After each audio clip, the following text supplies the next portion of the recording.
Hello students, welcome to QNA education. आज यहां पर हम एक बहुत ही इंपॉर्टेंट टॉपिक डिस्कस करने वाले हैं गेट एग्जाम की प्रिपरेशन से रिलेटेड।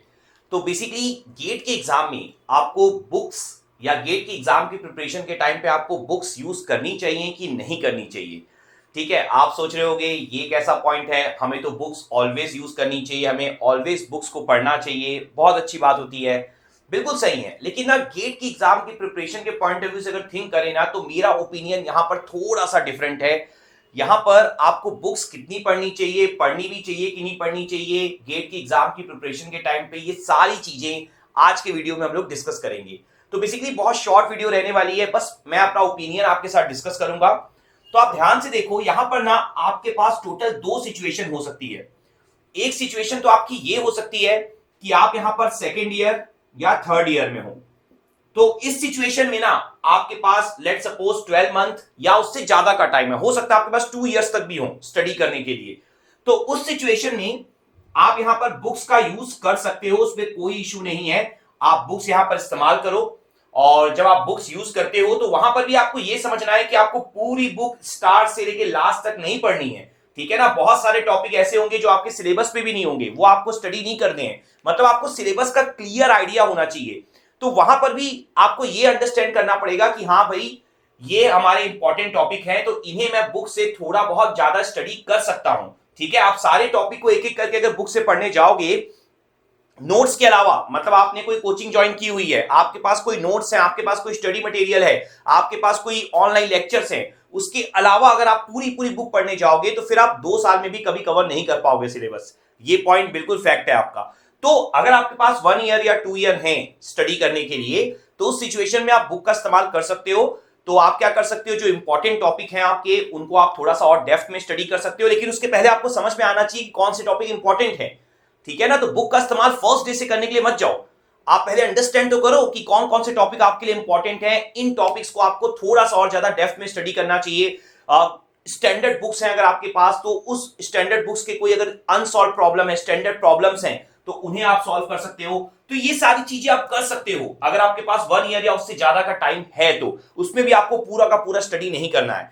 लेकिन अगर यहां पर मैं बात करता हूं कि आप 4th ईयर में हो, ठीक है, या आपने ड्रॉप लिया हुआ है, और उस सिचुएशन में लेट सपोज आपके पास सिर्फ 6 to 8 मंथ ही हैं एग्जाम की प्रिपरेशन करने के लिए, तो इन दोनों ही सिचुएशन में, चाहे आप 4th ईयर में हो और आपके पास सिर्फ 6 to 8 मंथ है, या आपने ड्रॉप लिया है और आपके पास 6 to 8 मंथ है, ओवरऑल सिचुएशन ये है कि अगर आपके पास ओनली 6 to 8 मंथ या 9 मंथ या 10 मंथ ही है, तो उस सिचुएशन में आप बुक का इस्तेमाल बहुत ज्यादा नहीं कर सकते हो। आपको बहुत ही लिमिटेड यूज करना पड़ेगा, या हो सके तो आप बिल्कुल भी यूज मत करो। ये पॉइंट आपको क्लियरली समझ में आना चाहिए। ठीक है, वैसे अगर आपके पास 6 मंथ या उससे ज्यादा है तो आप थोड़ा बहुत इस्तेमाल कर सकते हो बुक का। ठीक है, बुक का आप लिमिटेड यूज रखो, बिल्कुल लिमिटेड यूज, अगर आपके पास 6 मंथ या उससे ज्यादा है तो। और अगर आपके पास 6 मंथ से भी कम है, मतलब 3 to 4 मंथ ही है, लेट सपोज अभी ये मैं वीडियो पब्लिश कर रहा हूं, तो अभी अगर आप एग्जाम की तैयारी करना शुरू कर रहे हो, तो बिल्कुल आप बुक का इस्तेमाल कर ही नहीं सकते, आपको सोचना ही नहीं है बिल्कुल बुक के बारे में। ठीक है, क्योंकि देखो, कोई भी सिचुएशन हो, आपको यह पॉइंट अंडरस्टैंड करना पड़ेगा कि आपका जो सिलेबस है, लगभग 10 सब्जेक्ट हर एक ब्रांच में होते ही हैं। तो 10 सब्जेक्ट को पूरी तरीके से पढ़ना, पूरे कंसेप्ट को अंडरस्टैंड करना, उनके बहुत सारे क्वेश्चन सॉल्व करना, पूरे के पूरे प्रीवियस ईयर लगाना, बहुत सारे टेस्ट देना, और उसके बाद बहुत बार रिवीजन करना, ये सारी चीजें करना है हमें। और हमारे पास टाइम अगर सिर्फ 6 to 8 मंथ भी है, तो हम बुक में बहुत ज्यादा टाइम स्पेंड नहीं कर सकते, पूरी की पूरी बुक हम यहां पर नहीं स्टडी कर सकते हैं। और यहां पर अगर आपके पास 6 to 8 मंथ है, तो आप सिर्फ कितना बुक पढ़ोगे, आपको सिर्फ इतना ही बुक पढ़ना है कि कोई बहुत ही इंपॉर्टेंट टॉपिक है, आपको लगता है कि जहां मैं कोचिंग ज्वाइन किया वहां पर बहुत अच्छे से टॉपिक कवर नहीं कराया गया है, मुझे और थोड़ा स्टडी करना चाहिए, तो आप कर लो। या अगर आपको लगता है कि ये जो टॉपिक है मुझे समझ में नहीं आया है, मुझे बुक की रिक्वायरमेंट है, तो आप कर लो। ठीक है, या अगर आपको ये लगता है कि मतलब ये जो टॉपिक है, इससे कोई स्टैंडर्ड प्रॉब्लम मैं सॉल्व करना चाहता हूं किसी स्टैंडर्ड बुक से, तो आप कर लो, वो आप कर सकते हो। ठीक है, लेकिन उससे ज्यादा नहीं। आपको ये पॉइंट समझना होगा, गेट में जो थ्योरी क्वेश्चन आते हैं वो 5% से ज्यादा नहीं आते। तो यहां पर आप बुक की थ्योरी पढ़ने के लिए मत जाओ, पूरा का पूरा स्टार्ट से लेके एंड तक। आप सिर्फ कंसेप्ट को एनालाइज करो, अगर आप बुक यूज भी करते हो तो। हाँ, अगर आप ईएससी की प्रिपरेशन कर रहे हो तब तो आपको बुक पढ़नी ही पढ़नी है, ये ऑलवेज आपको माइंड में रखना है। उसके लिए फिर आपको टाइम भी उसी के अकॉर्डिंग देना होगा। तो यहां पर अगर आप अभी प्रिपरेशन स्टार्ट कर रहे हो तो बिल्कुल आपको बुक को टच ही नहीं करना है, क्योंकि ऑलवेज ये पॉइंट माइंड में रखो, आप कभी भी प्रिपरेशन स्टार्ट करो, आपको टेस्ट, ठीक है, प्रीवियस ईयर क्वेश्चंस, इसके अलावा रिवीजन, ये सारी चीजें करनी है और सारे के सारे सब्जेक्ट फिनिश करने हैं सबसे पहले ना, उसके बाद ही तो ये सारी चीजें आप कर पाओगे।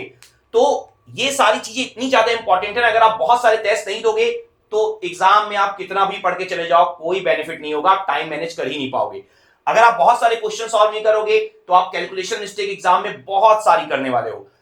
अगर आप रिवीजन नहीं करोगे बहुत बार तो इतने सारे कंसेप्ट होते हैं ना कि अगर आप फर्स्ट टाइम पढ़ रहे हो तो आप भूल ही जाओगे। और यकीन जानो रिवीजन क्यों इंपॉर्टेंट है ना, कि जब आप एग्जाम में जाओगे तो आप देखोगे एग्जाम में 2 से 3 सब्जेक्ट को मिलाकर कुछ क्वेश्चन बन जाते हैं, मतलब कंसेप्ट 2 से 3 सब्जेक्ट का यूज हो रहा होता है। तो उस टाइम पे आपको लिंक करना आना चाहिए, आप लिंक तभी कर पाते जब आपने बहुत बार रिवीजन किया होता है। तो ये सारी चीजें करने के लिए आपको बहुत ज्यादा टाइम चाहिए। पहले तो सब्जेक्ट को एक बार खत्म करोगे तो आपको यह समझना पड़ेगा इस सेकंड वाली सिचुएशन में, अगर आपने कहीं पे ट्रस्ट करके कोचिंग ज्वाइन करी है, कहीं पर भी आप किए हो, तो आपको यह पॉइंट अंडरस्टैंड करना पड़ेगा कि आपने सोचा होगा, फैसला किया होगा कि मुझे भाई यहां पर कोचिंग ज्वाइन करनी है, तो फिर उनके नोट्स पे आप भरोसा करो, जो आपको क्लास में पढ़ाया जा रहा है उस पर आप कंप्लीटली भरोसा करो।